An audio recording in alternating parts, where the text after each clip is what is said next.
My country, 'tis of thee, sweet land of liberty, of thee I sing. Land where my fathers died, land of the pilgrim's pride, from every mountainside let freedom ring. Wow, I love those words. I know every patriotic song in the history of this country. My music teacher taught them to me when I was in the 3rd and 4th and 5th grade. And every day we went to music, we learned a new song.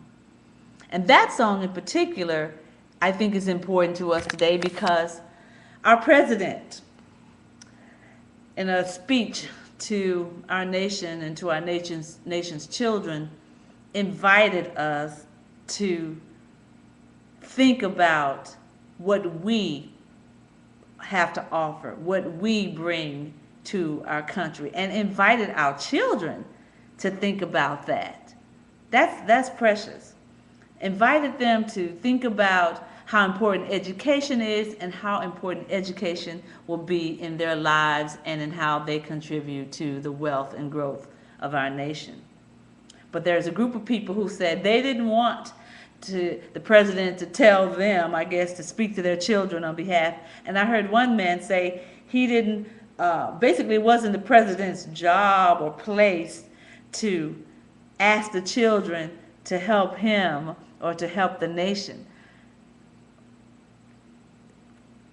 Okay, that's his prerogative. If that's what he thinks, he's entitled to that. I'm not going to even argue with that.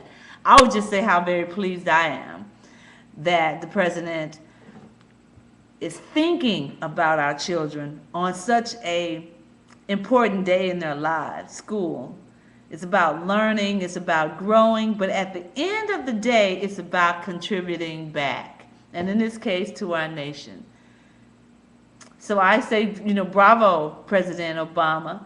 And for those of you who cannot see the value in such a message, I say bravo to you, because as an American, you have a right not to hear that. You have a right to censor any message you don't want your children to hear.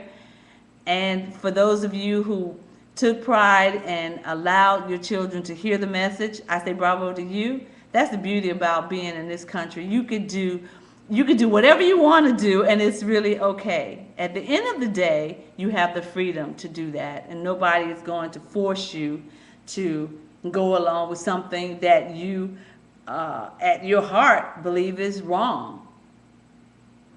So,